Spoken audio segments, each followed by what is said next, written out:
Wazo lilinijia la kuanzisha small community kwa girls wangu ambao ninawafundisha, kuweza kuwapa motisha wao wenyewe, kujichallenge wao wenyewe, kutokana kuna muda unajikuta una motivation ya kufanya mazoezi kabisa. Unaweza katika wiki ukaenda siku moja ukafanya moja, lakini kitendo cha kuweka group iliyofanya wao wenyewe wanajipush kusema like tunaweza kufanya hivyo.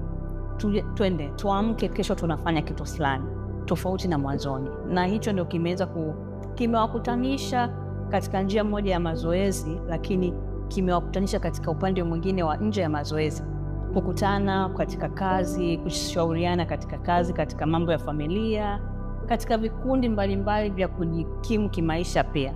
So kutengeneza community ya mazoezi kwa wanawake ina kipaumbele kikubwa sana. Hatukifanyi tu kwa sababu ya mazoezi, tunafanya kitu fulani, tunatembea au tunakimbia, but inasaidia pia kwa upande wa nje pia katika maisha ya kawaida. Mazoezi yapo, but kuna maisha baada ya kutoka gym ambayo yanahitaji pia, unahitaji support, unahitaji mtu kuwepo.